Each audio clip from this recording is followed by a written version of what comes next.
My name is Nathan. I am 28. And until about a month ago, I lived in the guest room of my parents' house. It was not by choice. Honestly, if I could have been anywhere else, I would have. But things do not always go as planned. After graduating with a degree in computer science, I landed a solid job at a mid-sized tech firm. Then the pandemic hit. The company downsized, and I was one of the first to be let go. Over the next year and a half, I applied to hundreds of jobs. Interviews came and went, but nothing stuck. Eventually, my savings ran dry, and the only option I had left was to move back home. I thought it would be temporary. My parents did not think so. At first, it was not awful. My dad, Paul, was always more reserved, a don't ask, don't tell kind of guy. My mom, Susan, however, made sure I felt the weight of every meal I ate and every light switch I flipped. "This isn't a hotel," she would say at least once a week. She would sigh loudly enough for the neighbors to hear if I dared leave a cup in the sink.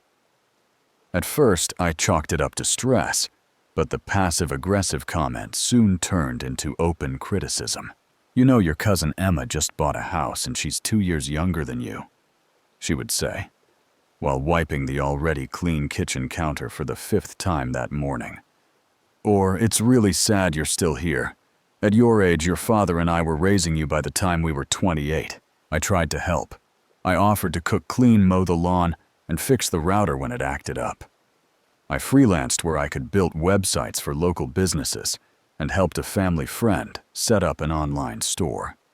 I was not just lying on the couch binging TV. But in her eyes, it did not matter. I was still the leech. It did not help that my younger brother Caleb was their golden child. He is 24, works in finance, lives in a high-rise downtown, and makes sure everyone knows it. He rarely visits unless it is a holiday, or mom begs him to come over for dinner. But when he walks in, it is like Moses parting the Red Sea. Suddenly, my mom's whole mood lifts. Her voice gets sweet and cheerful. "There's my baby. You look so fit. Are you working out?" Meanwhile, I am in the corner holding a trash bag full of recycling, trying not to be noticed. One evening, Caleb came by for dinner, and I could feel it brewing. I was setting the table, placing mismatched plates down with the usual carelessness I had grown accustomed to, since they always treated me like I did not belong. Caleb barely acknowledged me. He made some comment about gas prices and how some people are lucky they do not have to commute.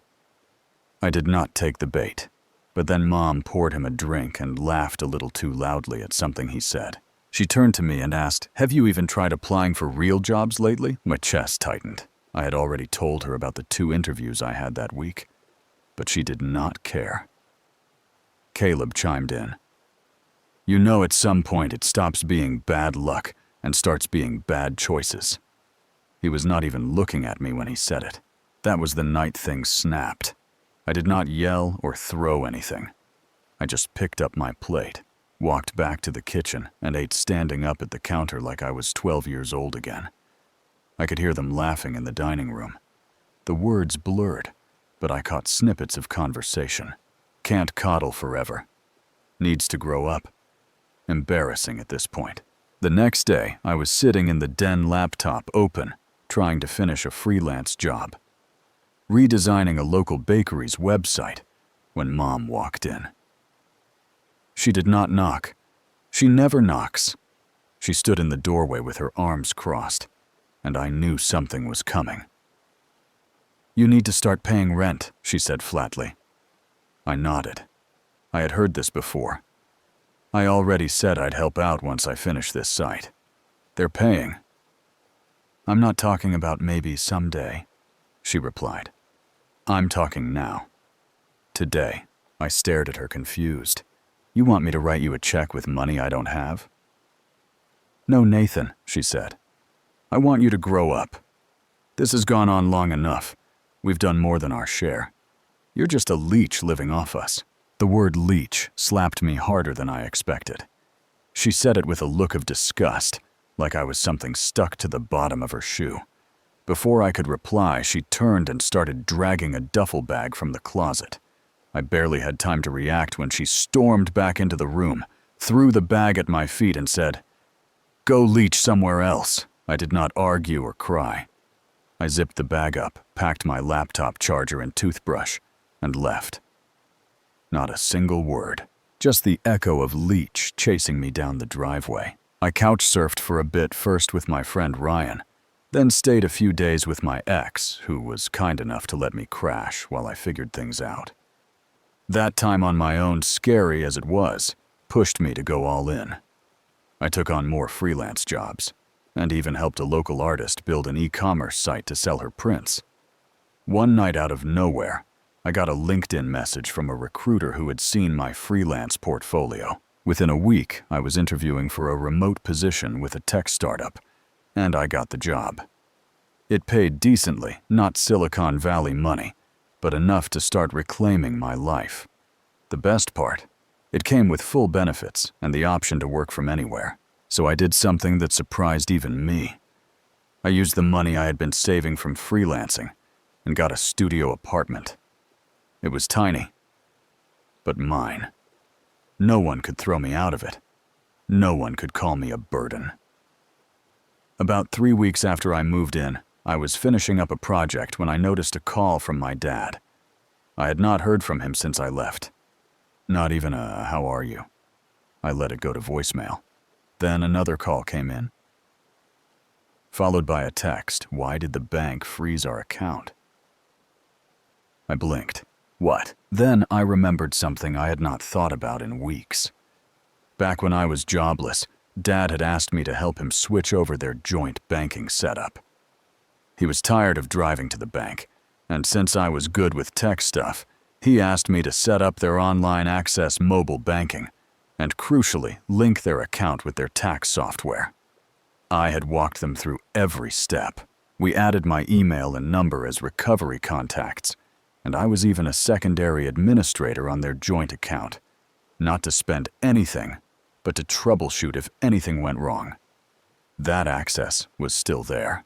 I did not reply right away. I sat there staring at the message.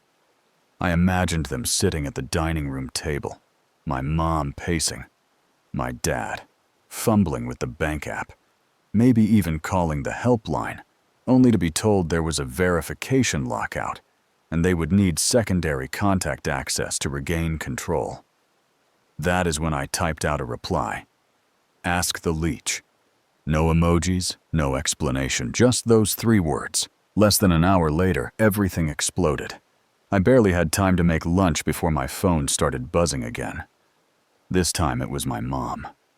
3 missed calls in under 5 minutes. Then the text started.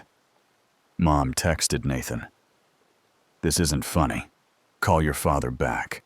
We can't pay the credit card bill. Are you really doing this to us after everything we've done for you? Fix this." I did not answer. For the first time in years, I had leverage, and I was not going to waste it. I was not interested in revenge for the sake of being cruel, but I wanted accountability. I wanted them to see the version of me they never bothered to acknowledge.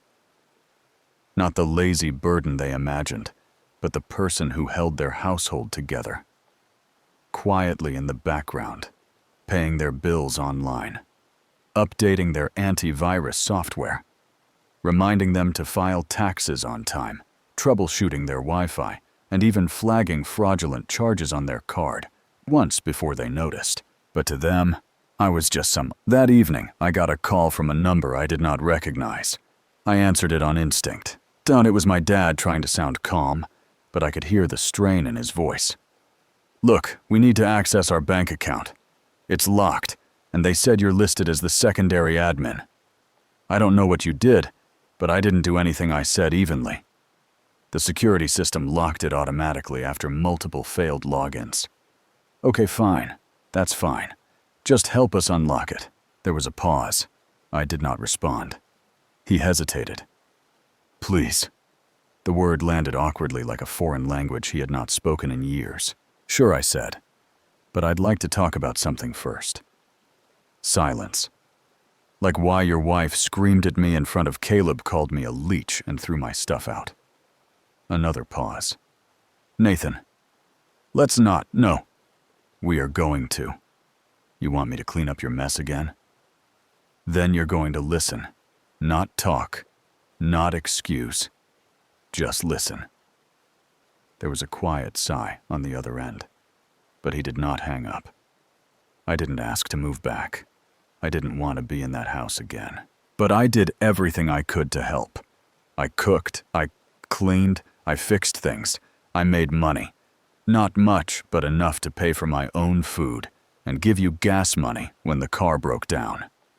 And for all that, I got treated like a stray dog at your dinner table. Nathan, I'm not done. My voice cracked a little. I felt the years of frustration pushing up from my throat, everything I had swallowed back. Every time she dismissed me, she called me a leech. She kicked me out like trash, and you just stood there. You let her. She humiliated me in front of Caleb like I was some pathetic loser. But the truth is, your bank account has been running smoothly because I've been the one keeping it that way. You didn't even know how to reset your password without me. Okay, he muttered. You've made your point. No, I haven't. I stood up from my chair and started pacing my small apartment. You two acted like I was some failure who needed to be kicked while I was already down. And now you need me. Another long pause. Yes, he finally admitted. We do.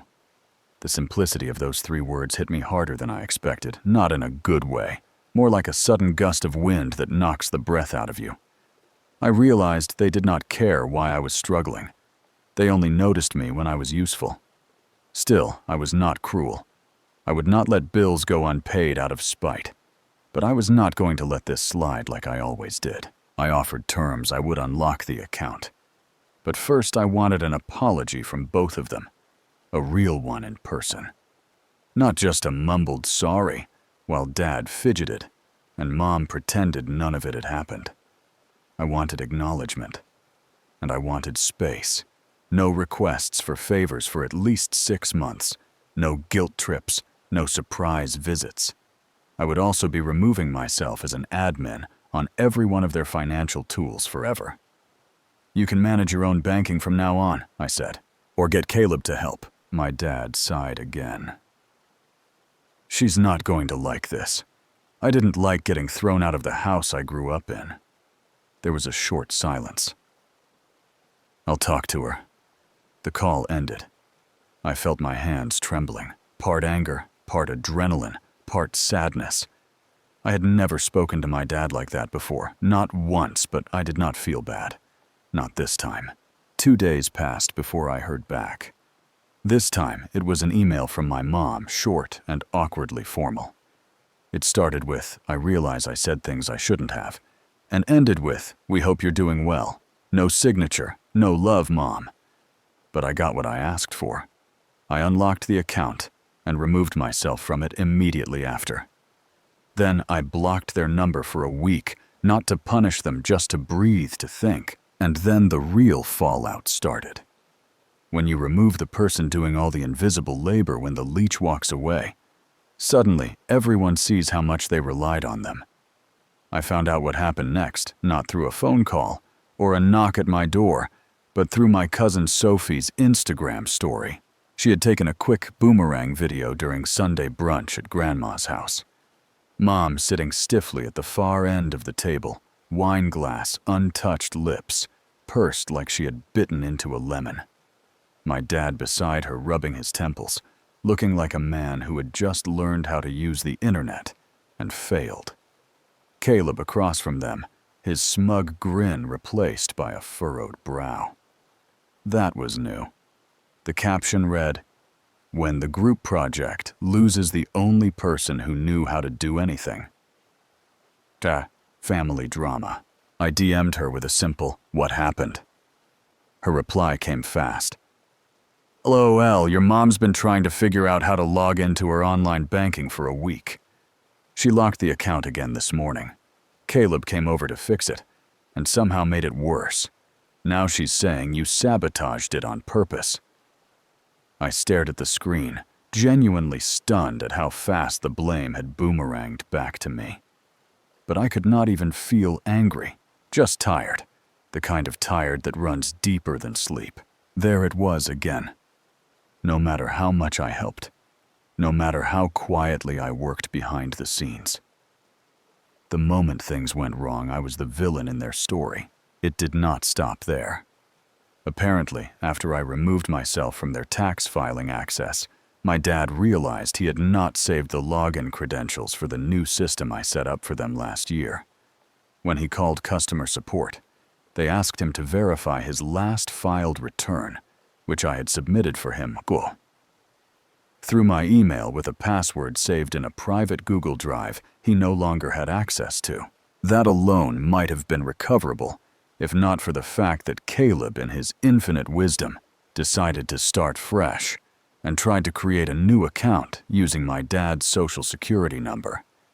The system flagged it as potential identity theft and locked everything tax software, online statements, even his HSA portal. They could not access a dime. Sophie told me this with the glee of someone watching a soap opera play out in real life.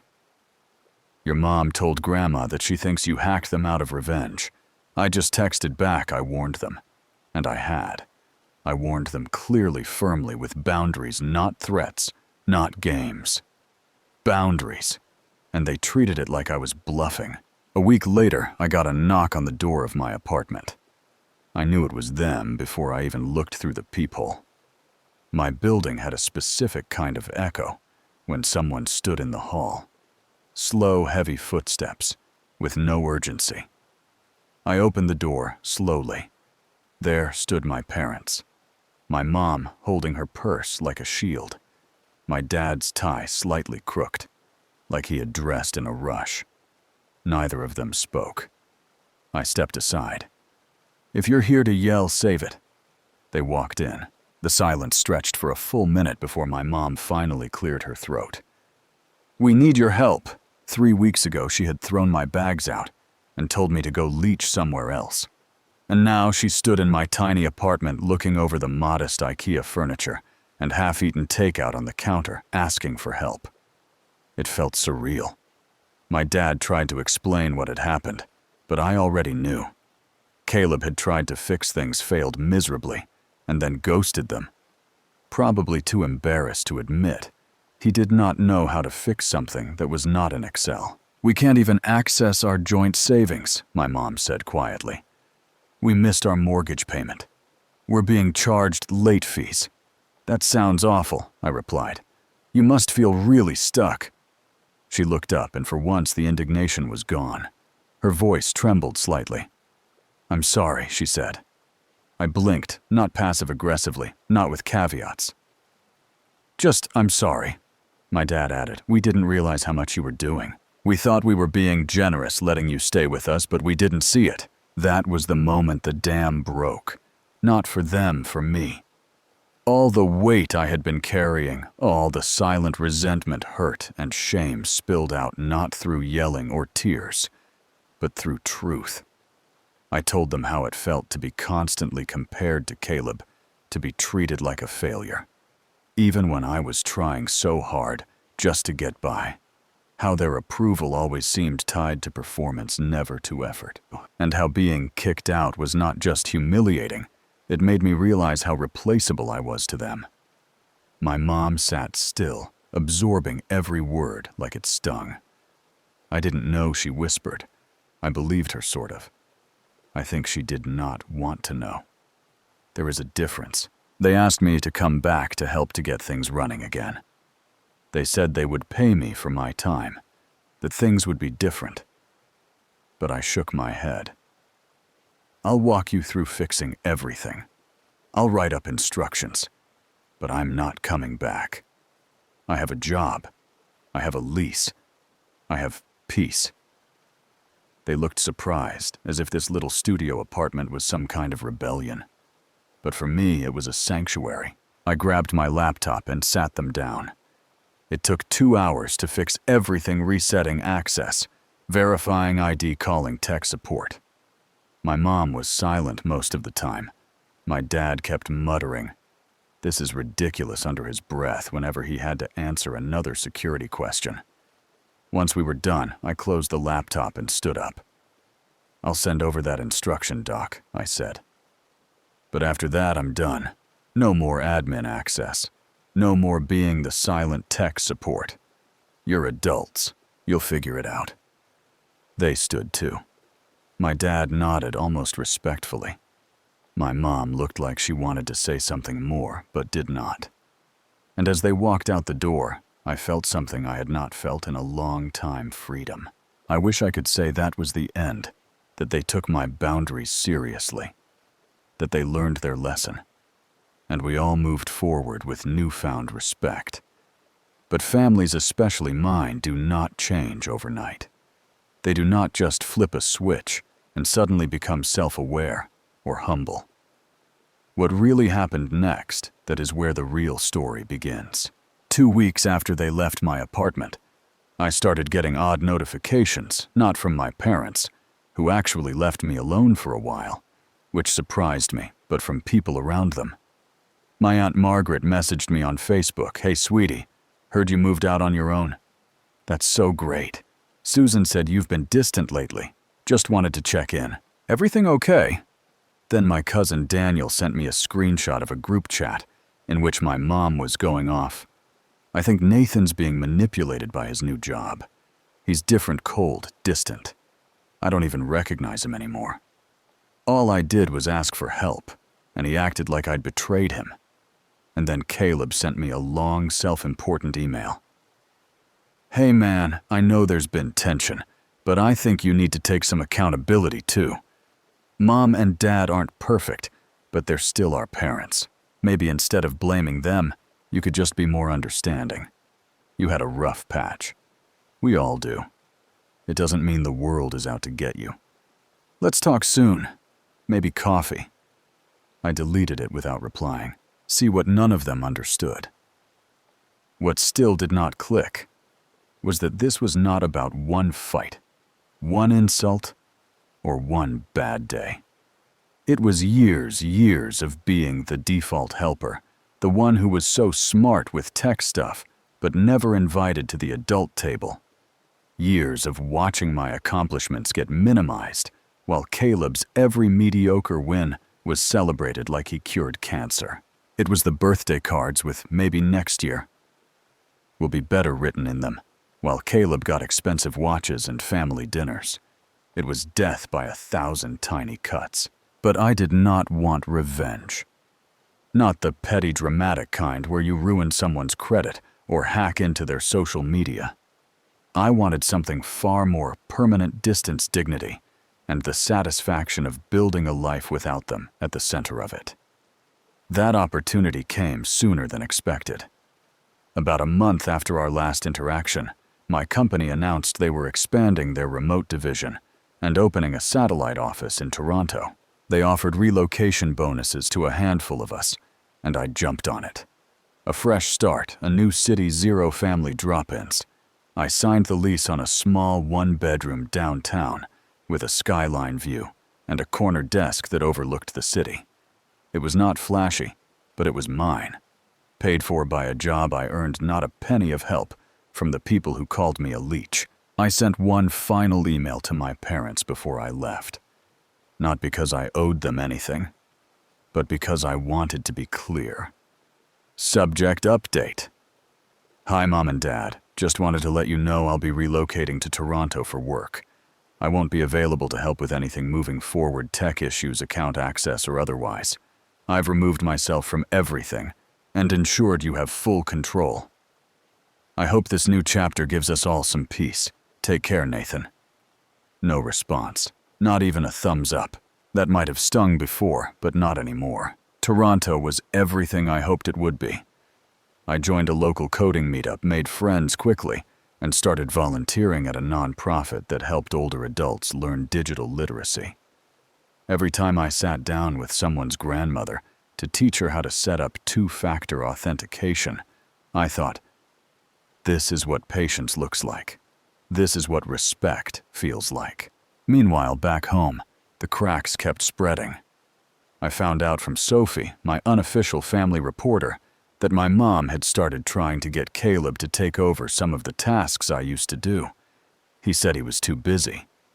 That did not stop her from trying to guilt him. Nathan used to handle all this without complaining. She told him once. He snapped back. Then maybe you shouldn't have treated him like garbage. Apparently their golden boy had limits too. Then came the kicker. My dad made a mistake on their taxes, a big one. He accidentally input their mortgage interest in the wrong section of the form, and it triggered an audit. Not a scary federal investigation, just enough of a red flag that they had to go back and refile and talk to the IRS about several years of discrepancies. They tried calling the tax software company, but surprise, they no longer had access to the recovery email. It was now permanently deactivated because I had closed it after cutting ties. They had to hire an accountant, a real one, who charged $150 an hour and did not respond to texts at midnight. The real pain was not the money, though. It was the control. They had gotten used to having someone at their fingertips, someone who would fix things immediately out of guilt or fear or some desperate need for approval. That person no longer existed. I did not even hear about the audit from them. I found out from who else, Sophie? Your mom's been in a bad mood for days. Dad messed up the taxes. She muttered something like, if the leech was still around, this wouldn't have happened. That is when it hit me. Even after everything, she still called me. The leech, not in front of me, of course, but behind closed doors, in the safety of people she thought would agree with her. That should have hurt. It should have reopened the wound, but it did not. Because by then, I had proof that her version of me was not real. I had a job I loved, friends who respected me, a landlord who trusted me, a team that relied on me, a name on a lease, a bank account, a digital life that no one else controlled. In the quiet of my apartment on a chilly Toronto evening, I sat down at my desk, opened my old Google Drive, and deleted the last shared folder I had ever created for my parents. It was titled, Banking for Mom and Dad, Do Not Delete. I deleted it with one click. Then I smiled, because leeches do not build lives. People do. And I finally remembered who I was.